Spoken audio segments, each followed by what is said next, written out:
yang disediakan untuk hari atas tanggungan itu ialah ekor lembu, 6 ekor kambing domba yang kiri, dan beberapa ekor unggas yang bermacam-macam lembu dengan berlimpah-limpah setiap 10 hari. Namun dengan semuanya itu untuk kebahagiaan yang menjadi bupati dan pekerjaan itu sangat menyenangkan. Ayat 19, ya Allahku, pemilik sejahtera, ingatlah segala yang membuat berdosa ini. Ya, puji Tuhan, saudara, kita masuk pagi hari pasalnya yang kelima. Kita akan lihat, saudara, Nehemia pasal yang kelima, ayat yang pertama sampai ayatnya yang kelima. Bersama kita baca ayat-ayat ini, saudara. 1, 2, 3. Maka terdengarlah keluhan yang keras dari rakyat dan juga dari pihak para istri terhadap sesama orang Yahudi. Ada yang berteriak, anak laki-laki dan anak perempuan kami banyak, dan kami harus mendapat gandum supaya kami dapat makan dan hidup. Dan ada yang berteriak, ladang dan kebun anggur dan rumah kami gadaikan untuk mendapat gandum pada waktu kelaparan. Juga ada yang berteriak, kami harus meminjam uang untuk membayar pajak yang dikenakan raja atas ladang dan kebun anggur kami. Sekarang walaupun kami ini saudara sedaging dengan saudara-saudara sebangsa kami, dan anak-anak kami sama dengan anak-anak mereka, namun kami terpaksa membiarkan anak-anak lelaki dan anak-anak perempuan kami menjadi budak, dan sudah beberapa anak perempuan kami harus dibiarkan diri dimiliki orang. Kami tidak dapat berbuat apa-apa karena ladang dan kebun anggur kami sudah di tangan orang lain. Saudara, kita melihat keadaan, saudara, ya, yang namanya kehidupan, yang namanya beban, yang namanya tanggung jawab, saudara, ternyata selesai yang satu sudah muncul yang lain. Itulah kehidupan, ya saudara. Bagaimana kita melihat Nehemia sudah menyelesaikan urusan pembangunan dengan segala tantangannya yang dihadapi, ya, ancaman-ancaman dari Sanballat, Tobia dan lain sebagainya, saudara. Tetapi kemudian muncul masalah yang lain, saudara, dan itulah kehidupan, ya saudara. Kehidupan yang seperti itu, selesai masalah yang satu, kita suka atau tidak harus bersiap menghadapi masalah yang kemudian, yang baru lagi. Dan itu yang kita lihat di dalam Nehemia pasal yang kelima. Setelah selesai menyelesaikan pembangunan yang tadi saya katakan dengan segala tantangannya, dengan semua urusannya, pergumulannya, mara bahayanya, kemudian dihadapkan lagi Nehemia dengan masalah yang baru. Apa itu, saudara? Bahwa keadaan rakyat Yehuda pada waktu itu morat-marit, ya. Keadaan yang ada di antara mereka itu sangat mencemaskan, sangat memprihatinkan sekali. Bagaimana kita melihat, saudara, orang-orang berteriak, saudara, ladang dan kebun anggur rumah kami sudah kami gadaikan, katanya. Ada orang yang bilang kami terlilit utang yang banyak, pajak yang banyak. Dan ini jadi masalah, ya. Dan ini jadi masalah yang harus diselesaikan oleh Nehemia. Dan kalau saudara melihat, Nehemia kemudian diangkat menjadi bupati di Yehuda. Dan ini yang menjadi tanggung jawabnya, saudaraku, menyelesaikan masalah-masalah yang seperti ini. Yang kita lihat bagaimana keadaan seperti itu, ini harus menjadi pelajaran buat kita. Yang kita lihat bagaimana, saudara, yang terjadi tengah-tengah orang Yehuda adalah apa, saudaraku?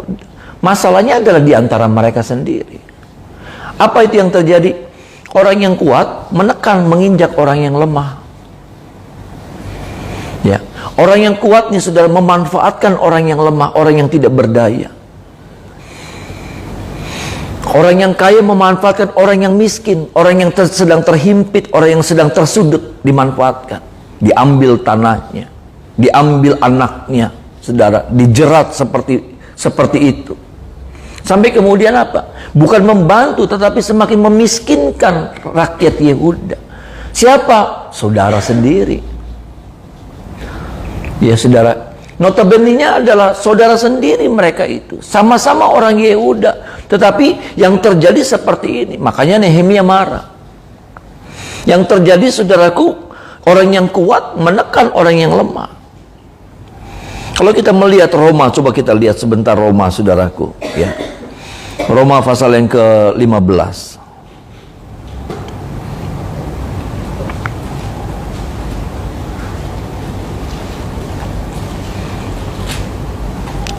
Roma pasal yang ke-15, saudaraku, ayatnya yang kedua, sebelum kita balik lagi ke Nehemia, saudara. Sama-sama, saudara. Ayat 1 dan ayat yang kedua, ya saudara. Ini yang harusnya jadi ingat-ingatan kita juga. Ayat 1 dan ayat yang kedua. 1, 2, 3. Kita yang kuat wajib menanggung kelemahan orang yang tidak kuat. Dan jangan kita mencari kesenangan kita sendiri. Setiap orang di antara kita harus mencari kesenangan sesama kita demi kebaikannya untuk membangunnya. Suka atau tidak, saudaraku, kita harus setuju dengan apa yang dikatakan oleh firman Tuhan ini. Kita yang kuat wajib menanggung kelemahan orang yang tidak kuat. Saudara, saya diingatkan bagaimana nanti, saudara, kalau ke pekerjaan roh itu di akhir zaman. Kita sudah ada di ujung akhir zaman ini. Tapi saya percaya kekuatan Roh Kudus ini akan terus bekerja secara luar biasa. Ya, saudara. Kekuatan Roh Kudus ini akan semakin bekerja secara dahsyat. Tetapi satu hal yang saudara harus tahu, salah satu pekerjaan roh, saudara, di akhir zaman ini bukan hanya melakukan tanda-tanda mujizat.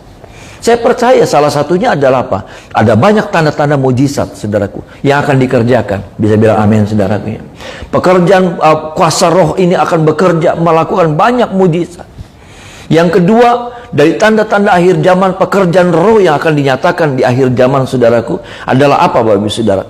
Adalah bagaimana akan ada banyak orang-orang yang diselamatkan. Akan ada banyak orang-orang yang dimenangkan, ada banyak orang-orang yang dipertobatkan. Dan kalau saudara melihat, saudaraku, ya, kalau saudara melihat hari-hari ini, perkembangan Injil itu, kekuatan Injil itu sedang merajalela di mana-mana.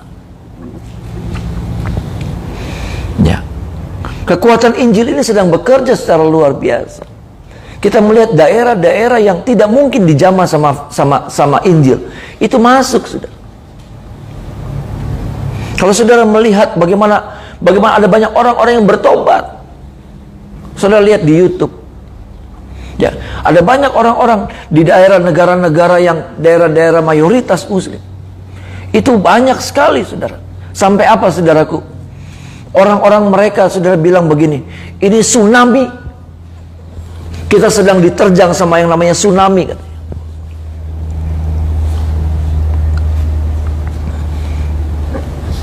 Negara-negara seperti itu lagi dilanda, Iran, Aljazair.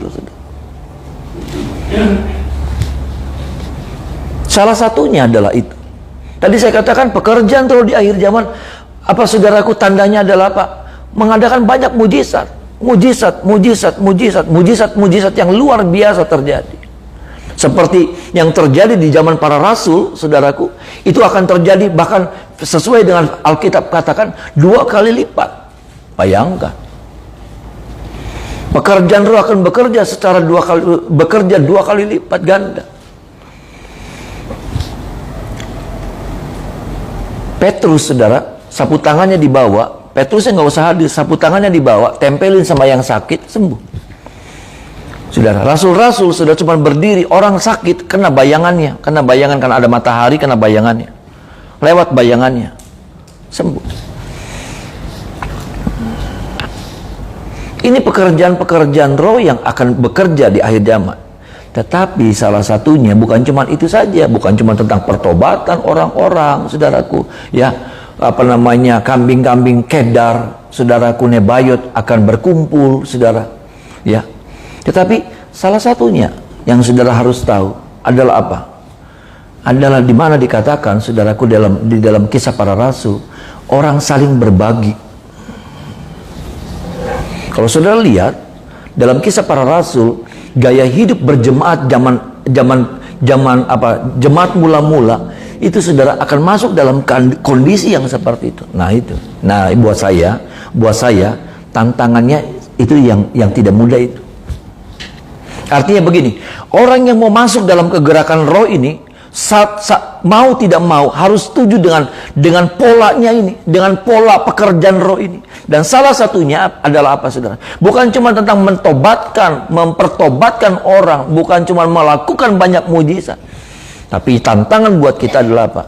Di situ dikatakan orang berbagi, Ini yang nggak gampang. Orang jual tanah dibagi. Miliknya adalah milik bersama. Waduh, nah itu yang nggak gampang. Di satu sisi kita sedang dibentuk sama sama yang namanya keakuan kita, kepentingan mementingkan diri sendiri.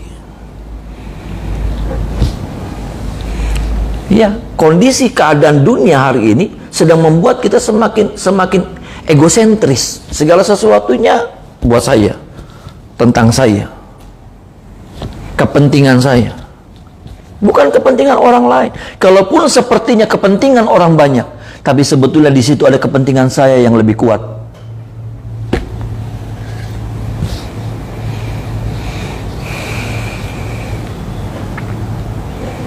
Iya, saudara.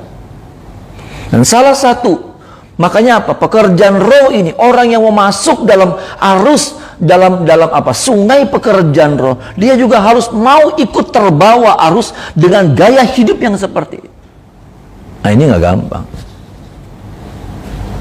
Apa itu? Hidup berbagi. Hidup berbagi. Hidup berbagi anak sama orang tua, pelitnya minta ampun. Orang tua nggak diurusin, menderita, keleleran. Maaf nih saudara. Apalagi kalau kita bicara tentang buat orang lain. Enggak, saudara. Mau tidak mau kita harus diperdengarkan dengan berita ini. Baca Kisah Para Rasul kalau saya salah. Buktikan itu saudara, bahwa itu ada. Dan saya percaya bukan cuma tentang pekerjaan rohnya yang 2 kali lipat, bukan cuma tentang pertobatannya, karena waktu zaman rasul-rasul terjadi pertobatan yang luar biasa. Petrus berkhotbah, 5.000 orang bertobat. Banyak, zaman itu 5.000 orang banyak banget saudara. Tapi bukan cuma itu saudara, pekerjaan roh yang akan terjadi di akhir zaman. Tetapi pekerjaan roh akan membentuk karakter kita. Nah ini. Enggak seperti dalam Yehemia pasal 5, di mana orang kuat menekan orang lemah. Orang kuat memanfaatkan yang lemah. Orang kuat sepertinya berbagi, tapi sebetulnya ada kepentingan di balik itu. Gereja hari-hari ini terjebak dengan keadaan seperti itu.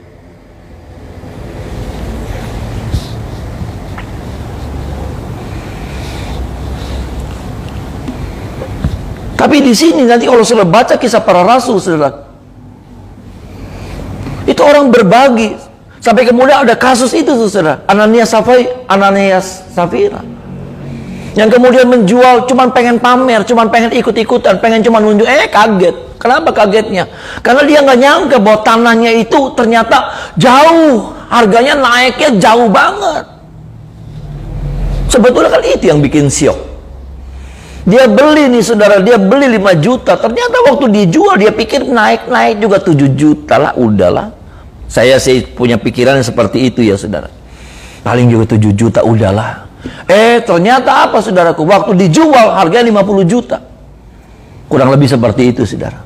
Kaget saudara. Kaget. Makanya apa? Dia cuma ngasih setengahnya. Kenapa? Karena setengahnya pun sudah melebihi dari apa yang diperkirakan.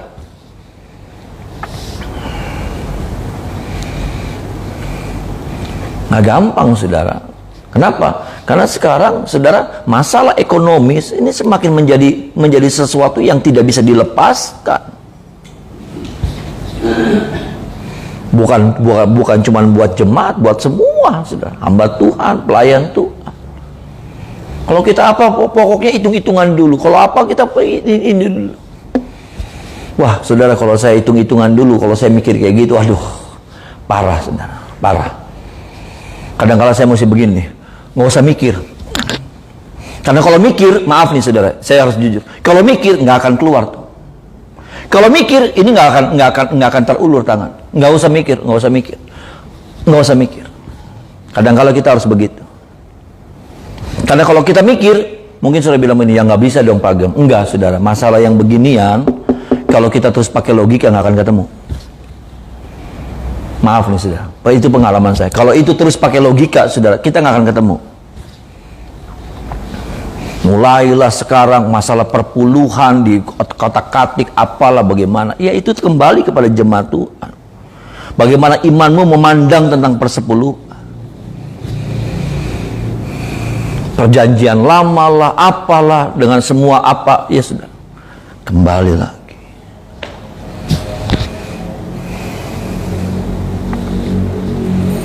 Tapi tahukah saudara bahwa korban itu nggak bisa dipisahkan dari kehidupan kekristenan? Bisa bilang amin, saudara? Korban, persembahan itu nggak bisa dipisahkan dari kehidupan kita.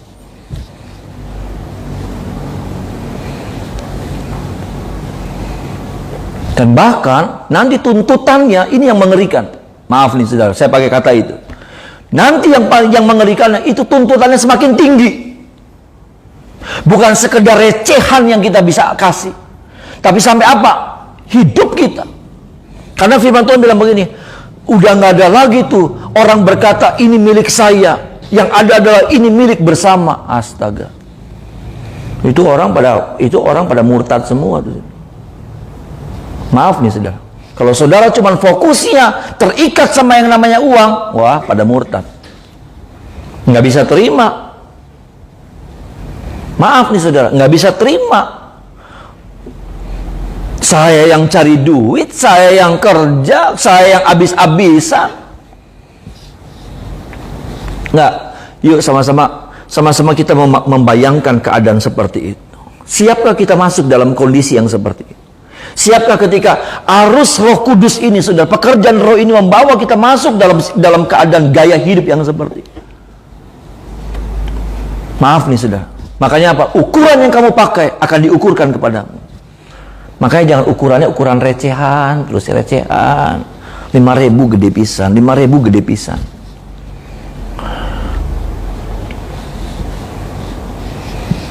Nanti ukuran yang kamu pakai akan diukurkan kepada, maaf nih saudara, karena apa namanya, kita sama kok saudara, kita sama dalam pengertian kita butuh uang, ya, kita suka duit. Tapi ada hal-hal di mana kita harus bertindak dengan apa ya? Nggak pakai logika, nekat, nah apa, iman. Karena iman sama nekat tuh beda tipis.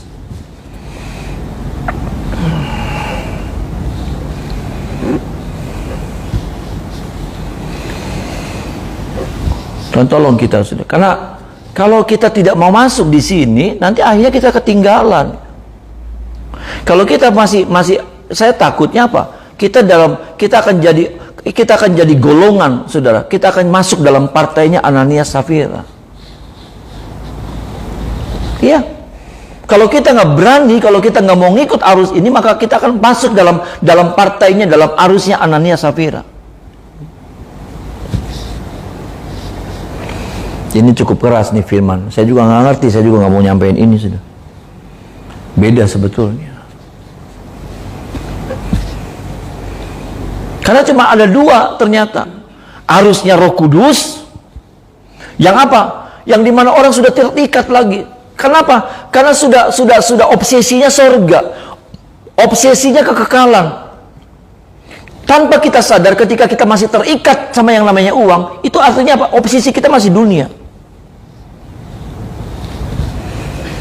Kecenderungan hati kita masih begitu kuat sama dunia. Seperti siapa? Seperti istri Lot.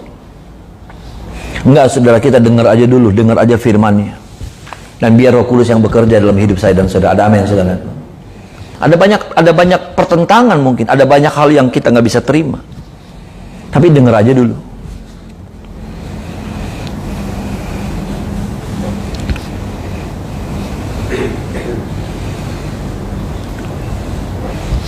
Dan tolong kita Bapak Ibu Saudara, supaya maksud saya gini loh, kita mulai belajar meningkat gitu. Kenapa? Nanti Tuhan udah nggak lagi yang saya yakini saudara, dan itu yang jadi kekhawatiran, dalam pengertian kekhawatiran. Kalau kita nggak mempersiapkan diri, nanti kita nggak kuat. Tuhan sekarang minta begini nih. Tuhan minta apa? Yang kamu mau kasih berapa? Saya lihatnya masih begitu. Yang kamu mau kasih berapa? Segini Tuhan. Ya udah. Tapi nanti sudah, kalau itu pekerjaan roh ini bekerja, Tuhan nggak lagi bilang seperti itu. Tapi Tuhan bilangnya begini, yang kamu punya semua kasih.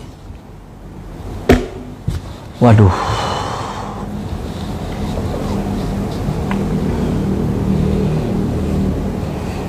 Maaf, kalau kita nggak setuju sama Tuhan, kalau kita nggak belajar, maaf, kita akan jadi orang-orang yang meninggalkan Tuhan. Cuman karena urusan begini.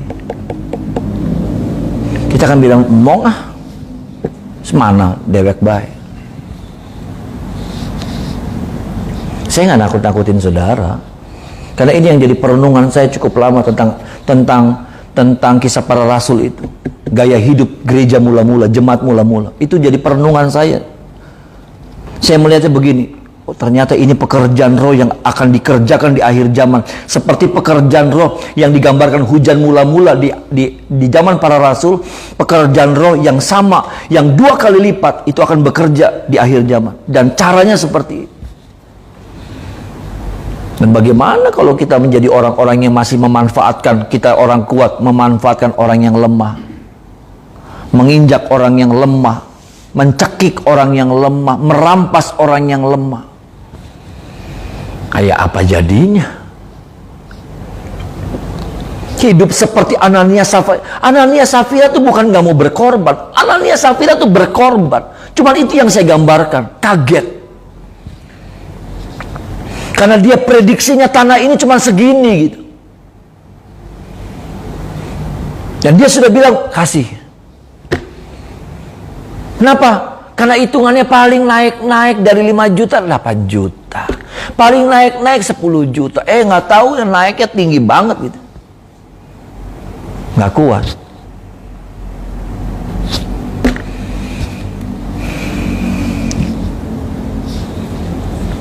Yang kayak gitu aja lewat. Tersingkirkan. Apalagi orang yang begini.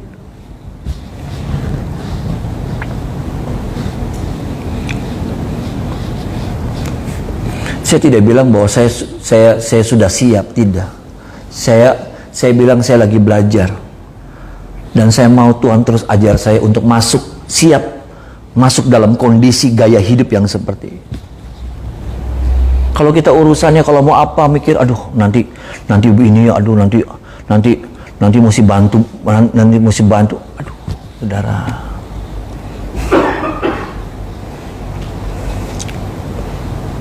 Kalau saya mikir kayak gitu, saya nggak akan mau masuk di organisasi. Karena saya sadar waktu saya pegang majelis daerah pertama kali berapa tahun lalu, berarti hampir 15 tahun lalu. 15 tahun lalu saya ditunjuk jadi ketua majelis daerah Jawa Barat. Saya cuma bilang begini, dalam kata sambutan saya bilang begini. Saya tahu kalau saya jadi masuk di organisasi, ya beda waktu saya jadi gembala. Kalau saya jadi gembala, saudara, ya saya bilang, kalau saya jadi gembala, saya marah, saya nangis, saya teriak, saya jerit, saya apa, saya dapat duit. Nangis dapat duit, ketawa dapat duit, ya, marah juga dapat duit juga. Tapi kalau di organisasi, nangis, ketawa, marah, keluar duit, saudara. Iya. Keluar duit. Jadi kalau mikirnya tentang duit, waduh, enggak ada. Kalau mikirnya tentang duit, nggak akan saya ambil. Karena kalau bicara kebutuhan saya juga masih banyak yang belum bisa dipenuhi. Keinginan saya apalagi lebih banyak lagi yang saya belum bisa penuhi. Nah ini saya mesti ngurusin banyak orang.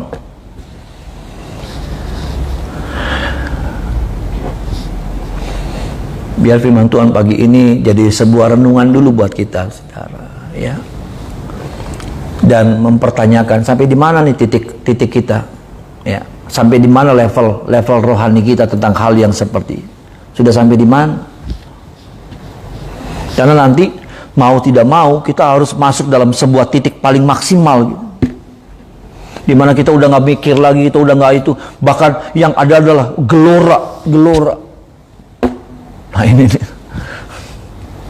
sampai itu tuh saudara, apa yang saya punya itu pun milik bersama dibagi. Karena begitu saudara. Bukan cuma Ananias, tapi semua orang begitu melakukan hal seperti, dan Ananias ikut-ikutan. Ananias juga mau belajar ceritanya.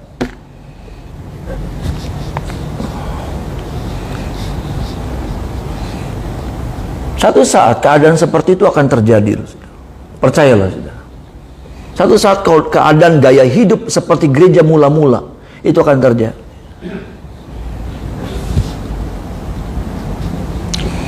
Sekali lagi, pekerjaan roh yang akan terjadi di akhir zaman bukan cuma tentang mujizat, bahkan orang mati bangkit, saudara, orang kaya apa sembuh, saudara. Akan terjadi mujizat yang luar biasa. Pertobatan, saudara. Hari-hari ini kita sedang mendengar, saudara, melihat ada banyak orang bertobat luar biasa. Orang sekarang berbalik, ya, berbalik kepada Yesus. Banyak sekali. Yang mereka katakan ini seperti kita sedang dilanda sama tsunami, katanya. Sedang dilanda sama tsunami. Tapi buat kita, tantangan buat kita adalah hal yang satu ini.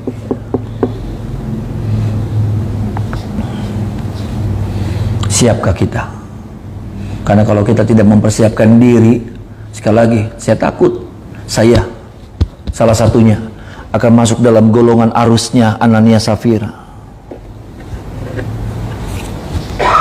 Yang saya bilang nggak mau. Kenapa? Karena nggak mau saya, rugi buat saya, kayak gitu tuh rugi, nggak mau pisan.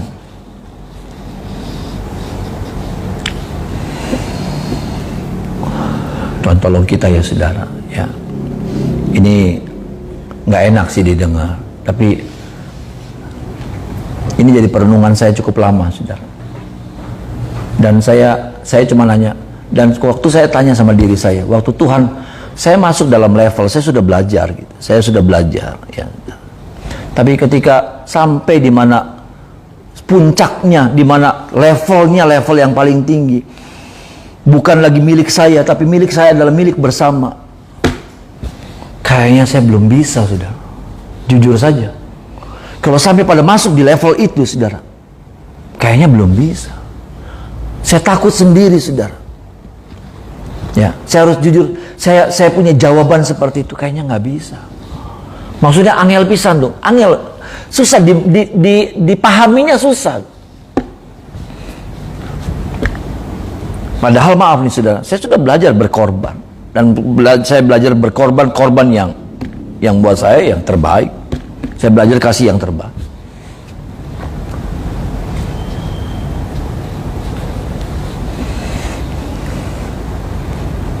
Waktu Tuhan minta sesuatu sama saya, tuh saya kasih yang terbaik.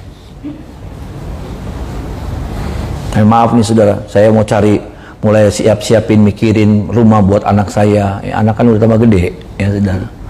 Mikirin rumah buat anak saya. Anak saya kan laki, bukan perempuan. Ya, laki kan yang nyiapin, bukan perempuan yang nyiapin. Saya mulai cari-cari, nggak berani tuh saudara, ke Taman Cipto tuh nggak berani. Kenapa? Cari tahu nggak berani,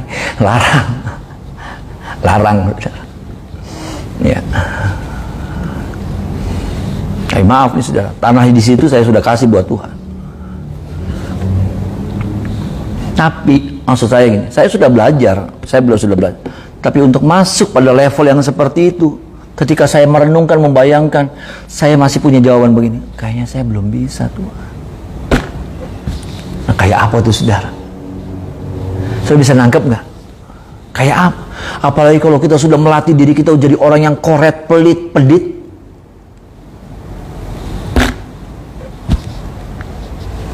Yang segala sesuatu dihitung, hitung-hitungan.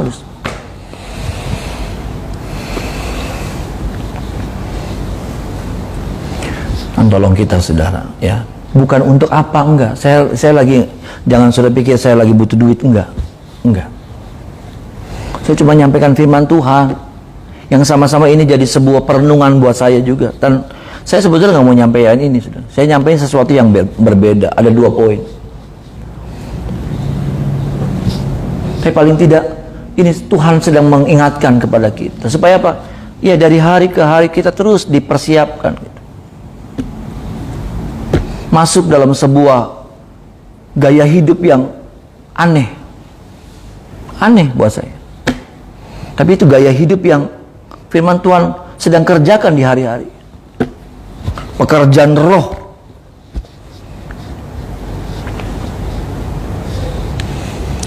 Tuhan tolong kita, ya saudara, supaya ketika keadaan itu terjadi, kita sudah melatih diri kita. Melatih. Kayak petinju tuh, saudara. Kayak petinju, ya saudara. Petinju itu melatih diri.